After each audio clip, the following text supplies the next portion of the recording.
Buenos días. Muchas gracias realmente al comité por invitarme a este simposio. Muy contento de estar aquí, de que estén aquí presentes. Realmente para mí este tema fue un reto porque como me presento, yo soy especialista en medicina materno-fetal y todo el tiempo estamos haciendo parte de trabajando en diagnóstico prenatal, pero no soy bioeticista y realmente la idea es que pongamos unos temas de dilemas éticos que vemos todos los días en la consulta y lo que vemos todos los días en el ejercicio de la práctica clínica, ¿sí? Entonces, siempre vamos a tener aquí algunos números y siempre que manejo unos números quiero dejarlos con esta frase. No todo lo que cuenta se puede medir y no todo lo que se puede medir cuenta. ¿Listo? Entonces aquí realmente hay muchas cosas más allá que van desde la parte epidemiológica que tal vez me voy a mostrar qué es lo que nosotros hacemos en el diagnóstico prenatal desde el punto de vista del ejercicio de la práctica cuando nos encontramos en la práctica clínica con nuestras maternas, pero la parte ética va a ser lo que les pienso dejar más de tarea para que cada uno de nosotros reflexionemos sobre estos temas. ¿Listo? Esta es mi diapositiva de conflictos de intereses. Estas son las sociedades científicas a las cuales pertenezco. Este es el lugar donde yo coordino la parte de la unidad de diagnóstico prenatal de ultrasonido ginecológico y obstétrico. Y realmente pues no hay ningún conflicto de interés para dar esta charla. Tengo que decir que yo no soy objetor de conciencia porque esto va muy encaminado a las decisiones que puede tomar la materna con el diagnóstico prenatal, pero también voy a tratar de ser muy imparcial en los conceptos tal como tratamos de hacerlos en la consulta que nosotros hacemos. Entonces, en los siguientes 20 minutos, para acortar un poco, nos pongamos al día con el programa, planteo los siguientes objetivos académicos, ¿sí? Con que nosotros les voy a contar cómo hacemos nosotros el tamizaje genético prenatal, qué es lo que nosotros hacemos aquí en Colombia, qué es lo que se puede hacer. Y cuando hablo entonces de tamizaje genético, estoy excluyendo esta parte que ya dijimos que es diferente a la consulta de las pacientes que de pronto se ven en otros aspectos de la consulta, y es la paciente que ya tiene una enfermedad genética y va porque tiene esto y quiere saber cuál es su riesgo para este embarazo, o la paciente que tiene un grupo poblacional específico y tiene unos riesgos específicos y me va a producir que quiere hacer un diagnóstico especial. Cuando yo hablo de tamizaje, estoy tratando de hacer a toda la población, en este caso maternas, a todas las gestantes, tratar de determinar cuáles son estos fetos que pueden tener un problema genético sin que yo lo haya diagnosticado y puedo diagnosticarlo prenatalmente. ¿Listo? ¿Y cómo entonces el tamizaje genético prenatal me afecta a ciertas decisiones que se pueden tomar? Y esto nos va a producir unos dilemas éticos, que es la eje central de nuestra discusión y de nuestro simposio. Entonces, obviamente, empecé buscando pues qué tan frecuentes son los problemas genéticos en la población general. Y empezamos entonces con esto que son cifras de los datos de registros nacionales en Estados Unidos, que son muy juiciosos con estas cifras, y me dicen, bueno, para trisomía 21 la incidencia es de 13 por cada 10.000 recién nacidos. ¿Sí? Eso quiere decir, en otras palabras, 1.3 por cada 1.000 recién nacidos. ¿Sí? Esto para síndrome de Down, que es el más frecuente, 2.4 para trisomía 18 y 1.3 por cada 10.000 recién nacidos, es esto en Estados Unidos. Encontré este estudio colombiano y entonces me dice, bueno, esto ha permanecido más o menos estable en 1.4 por cada 1.000 recién nacidos vivos. O sea, es realmente la misma incidencia y eso es completamente lógico, que tengamos los mismos patrones epidemiológicos en cuanto a la incidencia de alteraciones cromosómicas a nivel mundial. Y esto pues son los datos colombianos y son los datos que han venido manejándose. Entonces empiezo a contarles este cuento que comenzaría más o menos hacia 1930, 1933, donde comenzamos nosotros a mirar cómo podríamos identificar cuáles son las pacientes que tienen un más riesgo de tener problemas cromosómicos, ¿sí?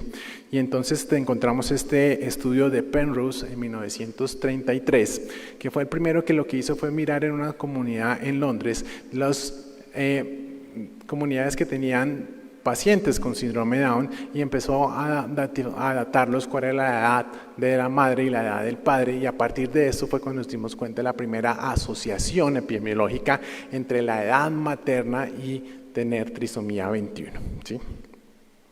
Y esto pues claramente lo tenemos entonces que encontramos que la edad materna es un factor de riesgo para tener las diferentes alteraciones cromosómicas, principalmente trisomía 21, pero también aplica para trisomía 18, para trisomía 13, no para otros tipos de alteraciones como son las ligadas al sexo, y encontramos que el punto de los 35 años sería el punto de corte donde realmente dentro de la población general se me duplica el riesgo, ¿sí? Entonces encontramos ahí es donde sale ese punto donde decimos, bueno, 35 años es el punto cuando hablamos, y hoy nosotros encontramos el término de edad materna avanzada porque aumenta el riesgo, se duplica el riesgo con respecto a la población general de tener un bebé con trisomía 21. Y si miramos en Colombia cuáles son las incidencias de mujeres que quedan y tienen recién nacidos mayores de 35 años, estamos que más o menos el 11% de nuestra población son mujeres mayores de 35 años que tienen sus hijos en esta edad, ¿sí? Cada vez más la mujer está posponiendo su decisión de tomar y tener sus embarazos en una edad más tardía, después de que desarrollan su vida profesional o tienen otra serie, y este porcentaje ha venido cambiando en los últimos años. Y otra tabla que también es clásica cuando empezamos a estudiar esto del riesgo de trisomía 21 es esta. Entonces vamos a tener un riesgo, ¿sí?, que es diferente a las diferentes edades gestacionales, ¿sí? El riesgo de tener una trisomía 21 en una paciente de 20 años en la semana 12 es de 1 en 1068, pero el riesgo de que llegue a la semana 40 es de 1 en 1527, ¿sí? Quiere decir que hay un gran grupo de estos fetos que van a terminar con un aborto espontáneo y que no van a lograr llegar hasta el final de la gestación. Y esto también tenemos que tenerlo claro cuando nosotros miramos tanto la estadística, cuando nosotros estamos en el momento de calcular el riesgo. Yo le estoy calculando el riesgo, cuál es el riesgo que tiene ella de tener un recién nacido que nazca con un problema, especialmente trisomía 21. El primer reporte de diagnóstico prenatal invasivo es más o menos hacia 1968, ¿sí? Pero ya en Estados Unidos guías empiezan a tomar desde 1978, entonces la edad materna como el primer método para nosotros identificar cuáles pacientes llevamos a un método invasivo. Entonces ahí desde 1978 llegaba la recomendación que teníamos anteriormente de que todas las mujeres que eran mayores del punto de corte que ya dijimos, 35 años, eran llevadas a amniocentesis para determinar el riesgo genético, ¿sí? Solamente basados en la edad. Sabemos que las complicaciones hoy en día de una amniocentesis nos producen el 1 al 2% de pérdidas gestacionales por solo el procedimiento. Quiere decir que si en Colombia aplicáramos este criterio, pues al 11% le terminaríamos haciendo amniocentesis con un riesgo del 1 al 2%. Entonces empezaron en los años 80 una serie de estudios que me mostraban que ciertos marcadores séricos me ayudaban a calcular el riesgo. Entonces tenemos aquí como la alfa-fetoproteína, cuando se encuentra por encima de los valores de la media, es más frecuente en los fetos con trisomía 21. Y aquí entonces tenemos la beta-HCG, y definitivamente como los fetos con trisomía 21 tienen unos niveles mucho más altos de la hormona. Entonces esto me ayudó a mí a determinar y encontrar unos marcadores séricos que me ayudaban a mí a determinar el riesgo de tener trisomía 21. Y en 1992 tenemos aquí la foto de Kypros Nicolaides, ¿sí? De Kypros Nicolaides es como uno de los padres de la medicina materno-fetal, y veamos este ecógrafo ultramoderno que tenía hacia 1992, y es como él entonces empieza y nos muestra la sonolucencia nucal, ¿sí? Y entonces aquí, como sé que hay en nuestro grupo un gran número de estudiantes, les recomiendo en Netflix, si no la han visto, una serie que se llama Haces del bisturí, así la traducen en español. Haces del bisturí tiene un capítulo de Kypros Nicolaides. Ese tienen que verlo porque tienen que verlo, ¿sí? Porque es el que me gusta de medicina materno-fetal. Pero los otros, que también es una cirujana que se hace a pulso en Chicago, y otros también les va a interesar. Pero este es la historia de Kypros Nicolaides, y lo traigo aquí porque definitivamente esta persona cambió la forma en que nosotros hacemos diagnóstico prenatal. Y veamos el ecógrafo que tenía en ese momento y las imágenes que lograba en este momento.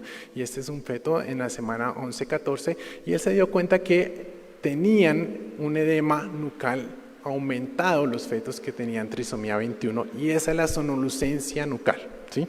Y entonces aquí nos muestra cómo los fetos que tienen trisomía 21 tienen unos niveles más altos de sonolucencia nucal, y es ahí donde nosotros basamos hoy en día el tamizaje ecográfico, midiendo la sonolucencia nucal y mirando esto de acuerdo a la edad gestacional. No tengo un punto de corte único para todas las edades estacionales. Esto diferencia en la semana 11, me diferencia en la semana 12, semana 13, porque tengo que mirar la tabla y mirar cuál es el percentil.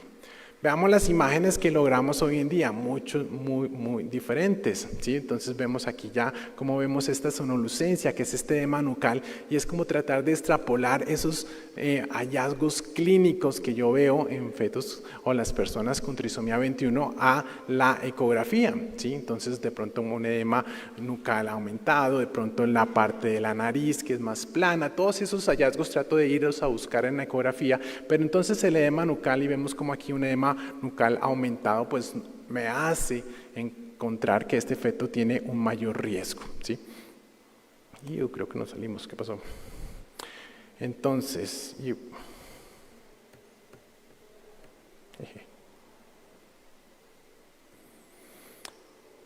¿qué hizo Nicolaides? Encontró esto, y aquí entonces veo la curva ROC de su estudio en el 92, y me muestra que con una tasa de falsos positivos del 5% yo tengo una tasa de detección de cerca del 80% de los fetos con trisomía 21, ¿sí? Entonces definitivamente aquí yo ya encontré que no solamente voy a poder identificarla por edad materna, sino que yo ya puedo encontrar un grupo más pequeño en los cuales son las mujeres que realmente tienen un mayor riesgo y son las que debo llevar a hacer una amniocentesis o un procedimiento invasivo, ¿sí?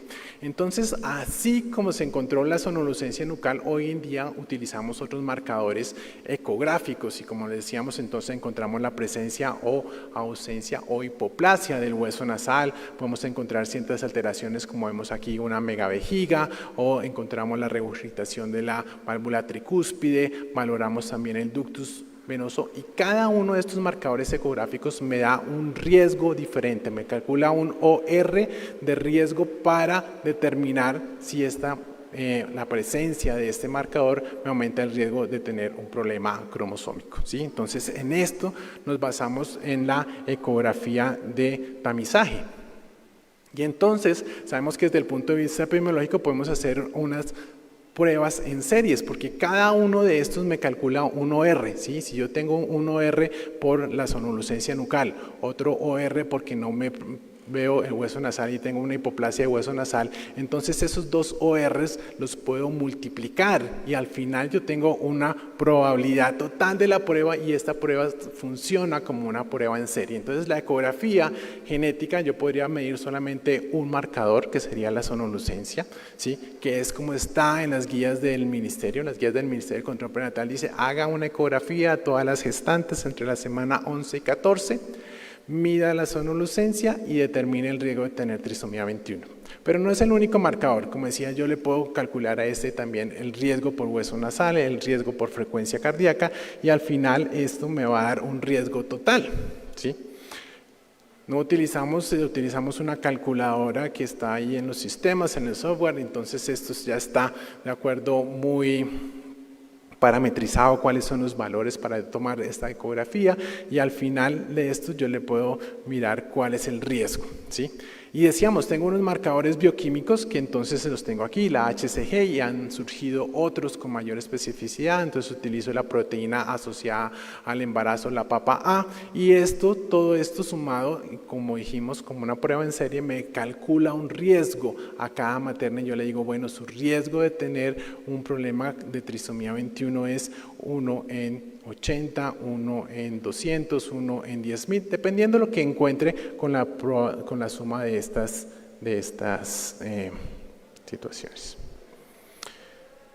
Entonces veamos, me dice aquí, yo podría utilizar solo la edad materna, que era lo que teníamos, dijimos que desde 1930. Si yo solamente utilizo la edad materna, solamente voy a tener una tasa de detección del 46%. ¿Sí? Va a haber un 50% de estos fetos con trisomía 21 que van a estar en la población que yo catalogué de bajo riesgo. Si yo utilizo la edad materna y la sonolucencia, que es el principal marcador que puedo utilizar y que dijimos que está en las guías del ministerio, aumento a cerca del 82% mi tasa de detección, bastante buena, ¿sí? Pero mire, si yo hago todos los marcadores ecográficos que dijimos, sonolucencia, hueso nasal, válvula tricúspide, válvula del ductus, y aparte de eso miro si viene no con malformaciones. Solamente estoy utilizando la parte ecográfica y la edad materna. Mi tasa de detección es del 95%, o sea, realmente es bastante buena. Lo que estamos hablando de tamizaje, estamos hablando de población, de gestantes que vienen sin ningún factor de riesgo, que yo les hago una ecografía genética y que hago entonces sumado a la edad y encuentro una tasa de detección del 95%. Son diferentes estudios y obviamente sabemos que la mayor evidencia nos las dan los metaanálisis, y entonces aquí tenemos el metaanálisis más grande, 2017, publicado en Cochrane, que me dice cómo funcionan estos tamizajes combinados. Entonces dijimos, bueno, edad materna más sonolucencia, que fue lo que dijimos, bueno, estamos aquí más o menos del 70%. Si utilizo edad materna más sonolucencia más marcadores bioquímicos, llego yo aquí cerca del 90%. Este es el gol estándar del tamizaje prenatal hoy en día en el mundo, lo que llamamos el tamizaje combinado, ¿sí? Quiere decir, tengo que mirar la edad materna, que sigue siendo un marcador importante, ¿sí? Hago pruebas en ecografía, ¿sí? Y hago pruebas que son las que llamamos el examen bioquímico, proteína asociada al embarazo, beta-HCG, y esto en promedio en diferentes partes me puede estar costando unos 250,000 pesos, ¿sí? Las pruebas bioquímicas.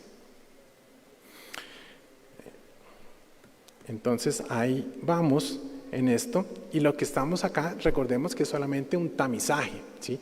Quiere decir que yo voy a definir cuáles pacientes tienen un alto riesgo y tengo que hacer una prueba confirmatoria. Una prueba confirmatoria es una prueba invasiva, ya sea que yo haga una amniocentesis después de la semana 16 o haga de manera temprana una biopsia de vellosidades coriales, y ahí yo ya voy a mirar, dependiendo de lo que vaya a mirar con esta prueba, qué es lo que va a hacer, si va a ser un cariotipo, si va a ser un FI, si va a ser un microarray, dependiendo de lo que yo necesite voy a hacer, pero necesito una prueba confirmatoria. Aquí solamente estoy haciendo el tamizaje, ¿sí? Entonces aquí ya más o menos desde el 2004 estamos que este es lo que decíamos el gol estándar a nivel mundial de lo que podemos hacer de tamización. Pero en el 2010 empiezan a salir las pruebas no invasivas, las pruebas NIP, ¿sí? Y veamos entonces qué nos dicen estas pruebas, ¿sí? Ya el 2017 es el primer metaanálisis importante, el metaanálisis de Hill, donde ya hay una evidencia muy importante y me dice que las tasas de detección para trisomía 21 ya son cercanas al 99.8%. Es bastante buena, ¿sí? ¿Yo qué estoy haciendo? Mirando el DNA libre fetal que se extrae en sangre materna. No necesito hacerlo, lo puedo hacer muy temprano, desde semana 9, ¿sí? No puedo hacer embarazos múltiples, lo puedo hacer embarazos únicos. Y tengo una tasa de detección muy buena, ¿sí? Que estamos alrededor del 99 y puede variar un poquito, baja un poquito, y aquí tengo las cifras. Entonces veamos qué lograba yo con el marcador, con el triple marcador, que igual es algo bueno, ¿sí? Estábamos cerca del 90%, pero estamos cerca del 99% con las pruebas NIP. Problema, el costo, ¿sí? Obviamente van a ir bajando, pero digamos que una prueba NIP en promedio en el mercado me puede estar costando los 2 millones de pesos y tengo diferentes paneles que puedo ir a tomar. Entonces, ¿qué dice la Fetal Medicine Foundation? Que estamos nuevamente con Kypros Nicolaides, que es la cabeza, y nos dice, bueno, ¿cómo voy yo a introducir estas pruebas NIP en mi diagnóstico? Tengo varias propuestas, dependiendo de lo que yo sea, ¿sí? Si no tengo problemas de costo, ¿sí? Lo ideal es que todas las pacientes se hagan una prueba NIP, porque realmente su tasa de detección es muy buena, y a medida que va viniendo esto en el mercado y va va haciendo la parte del marketing, van a ir bajando y seguramente vamos a llegar a este ideal. Entonces, él que nos dice, la primera posición es que usted a todas las pacientes llegan en semana 9, le hace su prueba NIP. Esto ustedes lo pueden hacer, también aquí en Colombia se consigue, lo hacen y ustedes lo hacen. No está en el plan obligatorio de salud, pero ustedes pueden acceder a esta tecnología. Si sale positiva, todavía se considera una prueba de tamización. Necesitas una prueba y aquí hay que tener en cuenta un concepto que es el valor predictivo positivo, ¿sí?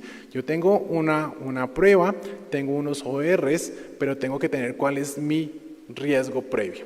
¿Y cómo sé mi riesgo previo? Por la edad materna, ¿sí?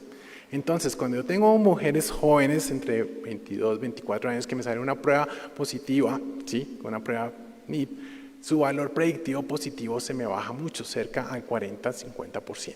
¿Sí? Mientras que si yo tengo una mujer que está entre los 40, 42 años, que me sale una prueba positiva, su valor predictivo positivo es muy alto, cerca del 99%. Entonces tengo que tener en cuenta, ese es realmente el punto más importante cuando me llega una paciente con una prueba que me llega un resultado, yo tengo que definir cuál es su valor predictivo positivo. De acuerdo con esa prueba, cuál es la posibilidad que realmente esté enferma. Y por eso se considera todavía una prueba de tamización. Si mi prueba no me sale negativa, ok, pero miren lo que dice, sigue siendo válida la utilización de la ecografía, ¿sí? No quiere decir, no, ya me hice esto, no necesito ecografía, ¿sí? Segunda opción, no le voy a hacer DNA a todos, sino simplemente hago mi marcador que ya dijimos, edad materna, ecografía, marcadores bioquímicos y determino unas pacientes que son de muy alto riesgo. Esas de muy alto riesgo les voy a hacer una prueba invasiva, ¿sí? Y no gasto, digamos, entre comillas, plata en el DNA fetal. Si son de bajo riesgo, sé que es de muy bajo riesgo, no necesito utilizar el DNA fetal. Aplicaría solamente a esas de riesgo intermedio. Y esas de riesgo intermedio, pues ahí sí me dicen, me sale negativa, ok, hago su seguimiento ecográfico, mientras que las que me salen positivas, pues voy a hacerle su procedimiento invasivo. Ok. Entonces miren cómo aquí realmente el costo va siendo una parte importante de cómo yo puedo meter esto dentro de mi sistema de salud, ¿sí? Esta versión de solamente aplicarla a los pacientes de riesgo intermedio es, por ejemplo, la que utilizan en Barcelona, ¿sí? Barcelona tienen una parte de su sistema que es pago por el gobierno y eso, bueno, vamos a tomarlo de esta manera y solamente se la vamos a aplicar a los de riesgo intermedio y vamos a utilizarlo y optimizamos este recurso que por ahora es costoso. Día de mañana ojalá empiece a bajar y nos pueda hacer un poco más costoso. Entonces hacemos estudios de costo efectividad para determinar cuándo va a ser realmente esto útil, ¿sí? La otra propuesta que hice Barcelona, la Fetal Medicine es utilicémoslos en los pacientes de alto riesgo, ¿sí? Pacientes de alto riesgo, nuevamente, edad mayor de 35, tienen un mayor riesgo, tengo mayor probabilidad pretest y utilizar en ellos DNA fetal. Entonces, en este estudio norteamericano me dice que por cada caso que yo detecto de más, si utilizo el DNA fetal, tengo que invertir $173, ¿no? Este es un estudio que llevamos a manera de póster en el Mundial de la ISO. La vez pasada hicimos un análisis de costo-efectividad, haciendo un análisis de si sería costo efectivo utilizar DNA fetal en Colombia en pacientes de alto riesgo mayores de 35 años, ¿sí?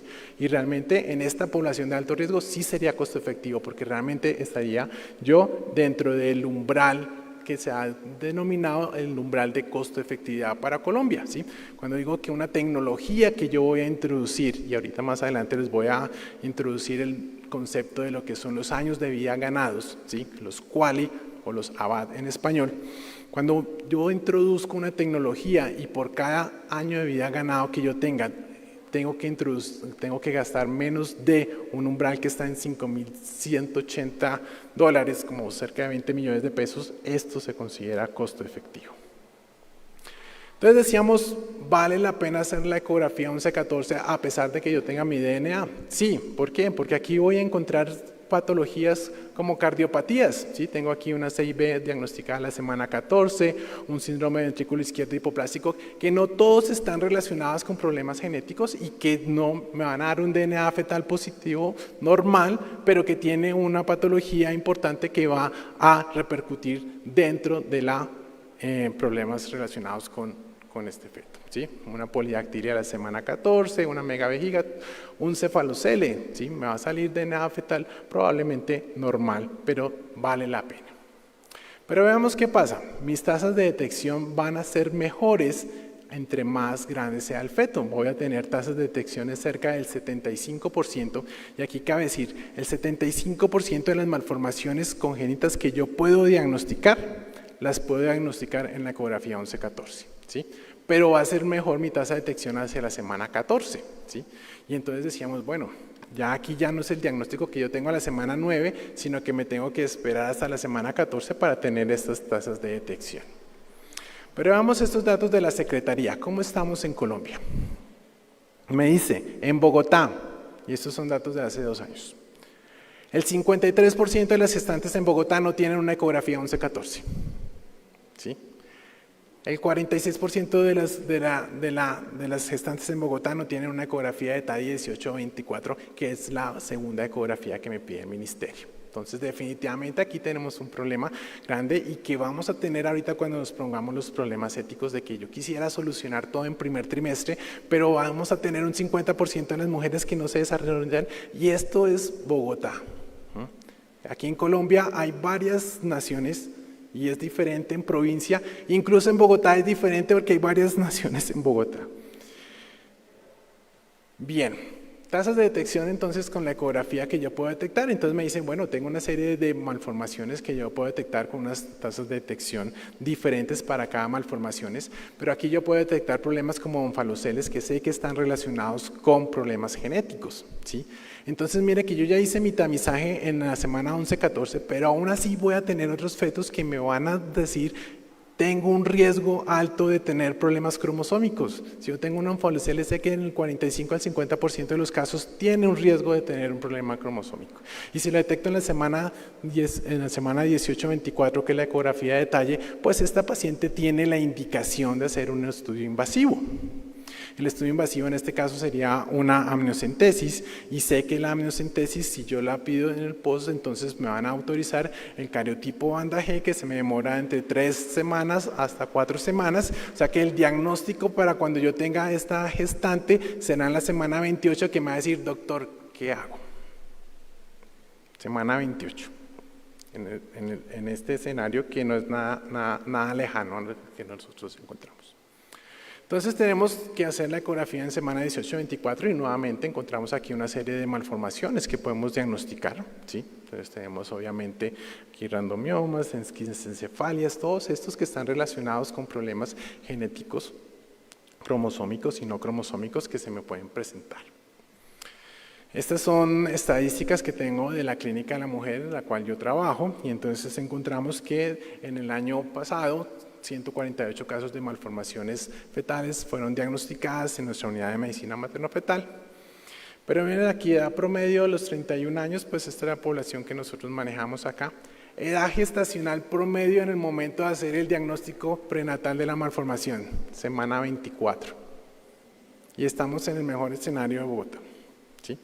Entonces, esto es lo que nosotros nos enfrentamos, lo que les estoy diciendo. Aquí tenemos semana 24 y entonces vamos a tener esta paciente que me llegó aquí, es un caso que nosotros reportamos, una agenesia, una síndrome de regresión craneocaudal, una mujer migrante, ¿sí?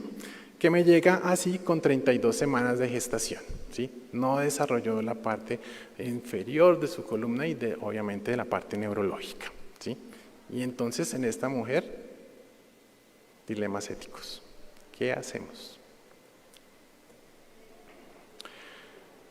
Me dice aquí una revisión sistemática de cuáles son la posibilidad de que yo encuentre una malformación congénita mayor en la ecografía de tercer trimestre, la que realizamos entre las 32 y 36 semanas. Una de cada 300 ecografías voy a encontrar una malformación en el tercer trimestre que no había diagnosticado yo en primero y segundo trimestre. Entonces aquí miramos cuáles son las opciones, porque eso es lo que nosotros encontramos. Ok, hacemos el diagnóstico prenatal. Cuando nosotros empezamos a estudiar esto del diagnóstico prenatal y hacíamos que Nicolaides estaba hablando de la sonodocencia hacia 1992, ¿sí? En Colombia no estaba la interrupción voluntaria del embarazo. Y encontrábamos, pues, bueno, nos quedamos con la opción de que el solo hecho de conocer el diagnóstico es supremamente válido y para mí es una de las razones totalmente suficientes para hacer diagnóstico prenatal. Pero tenemos que preguntarle a la paciente, debemos tener un consentimiento informado. ¿Usted realmente quiere saber cuál es su probabilidad de tener un problema cromosómico? ¿Realmente no quiere? O podría decir, no quiero saberlo, ¿sí? Independientemente como nazca mi baby, yo voy a tener mi bebé y eso es una de las opciones. Pero sabemos que la sentencia C355 y otras sentencias que han salido al respecto, pues tengo 3 momentos en los cuales se despenaliza la interrupción voluntaria del embarazo. Y la causal 2 dice cuando exista una grave malformación del feto que haga inviable la vida certificada por un médico. Encuentra uno diferentes cálculos de cuántos abortos inducidos e interrupciones voluntarias se producen en Colombia, más o menos todos hablan de 440,000 casos al año, pero aquí uno ve las guías del ministerio, solamente habla de 68,000 casos para el 2018. En general hablamos que en Bogotá son de 66 por cada 1,000 mujeres en edad fértil las que deciden la interrupción voluntaria del embarazo. No encuentra uno realmente, solamente encontré este estudio que viene de Medellín y que me dice cuáles son las causales para la interrupción voluntaria del embarazo y miren que malformaciones graves fetales menos del 1%, ¿sí? Entonces el problema de interrupción voluntaria del embarazo no está relacionado con esto, pero obviamente sí es una de las situaciones que es una de las causales que me permiten a mí la interrupción voluntaria del embarazo, ¿sí? Y entonces decía, bueno, tenemos eso que son los años de vida ajustados por calidad, ¿sí? Los años de vida ajustados por calidad es que preguntan a una persona y tratar de identificar cuál es el grado de discapacidad que le da esa persona, que son las preferencias en salud. ¿Qué tanto yo me siento discapacitado con determinada patología? ¿Sí? Y esas son las utilidades. Y vemos aquí, por ejemplo, que para ceguera en este ejemplo le da un valor de 0.5, es decir, 1 sería ser completamente sano, 0 sería la muerte. Existe la discusión si hay algo peor que la muerte y hubiera una valoración menor de 0, dilemas éticos. Podría haber. Y calculo eso por los años de vida que me faltan de acuerdo a que yo presenté la patología y la expectativa de vida y esos son los años de vida ganados, ¿sí? Y esos años de vida ganados entonces veamos que parten su cálculo de lo que es la utilidad. Y entonces veamos aquí cuál es la utilidad que dan las gestantes cuando encuentran un resultado de un diagnóstico prenatal de un problema genético cromosómico. Me dicen, bueno, este es el estudio más grande, realmente es un estudio europeo, no hay como una evidencia latinoamericana y esto puede cambiar las preferencias de acuerdo a toda la idiosincrasia de cada región y de acuerdo a lo que son las preconcepciones que uno tiene y hay que decir que pues estos son datos europeos. Me dicen, bueno, la probabilidad de haberme hecho el examen de diagnóstico prenatal y tener un resultado normal, me lo baja ya a 0.93, ¿sí? O sea, ese periodo de angustia que tuve mientras tuve el resultado y me llegó el resultado, ya me baja mi calidad del 100% que sería uno ser completamente normal a 0.93. Si mi resultado llega a normal, ¿sí? Solamente por el resultado normal es 0.7, ¿sí?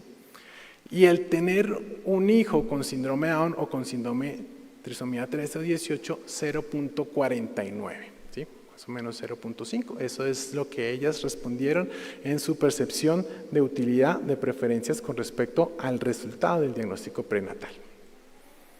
Bueno, ¿y qué hacen estas mujeres cuando llegan y tienen este resultado? Y aquí también encontramos que existen en la literatura datos muy dispares entre las mujeres que deciden interrupción voluntaria del embarazo cuando tienen un diagnóstico de una alteración cromosómica. Entre el 30 y el 95%, dice en este estudio que es español, me habla de que el 94% de las mujeres cuando tienen un diagnóstico de un problema cromosómico optan por la interrupción voluntaria del embarazo, ¿sí?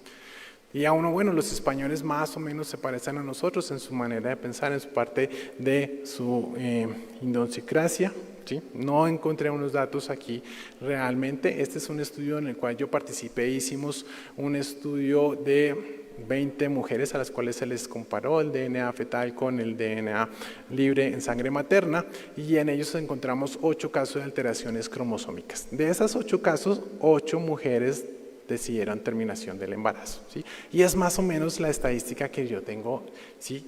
Es muy cercana a los españoles, entre el 94 y el 100% de las mujeres que nosotros encontramos y damos un resultado prenatal de alteraciones cromosómicas optan por la interrupción voluntaria del embarazo. Esos son los números.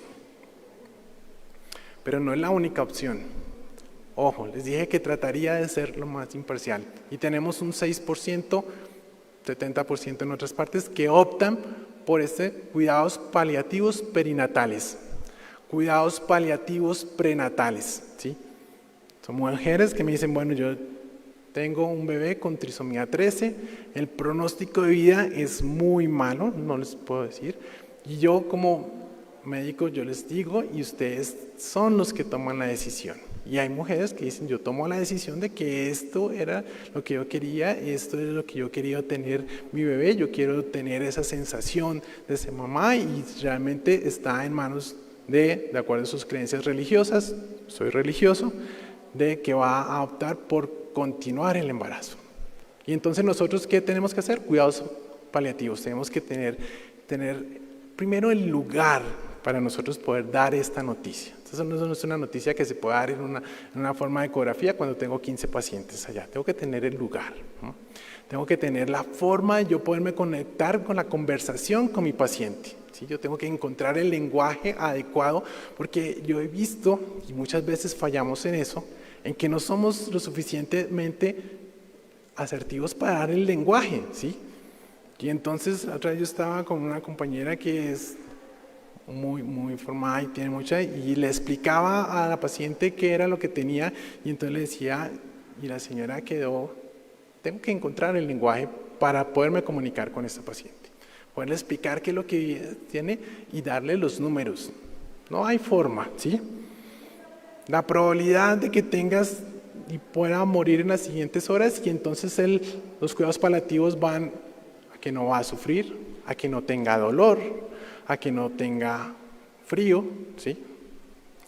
Y dice, ok, yo sé, mi bebé tiene con trisomía 13, un caso, les estoy hablando, hace 2 semanas. No, hace 4 semanas. Nació el bebé con trisomía 13. Lleva 2 semanas vivos sin ninguna complicación.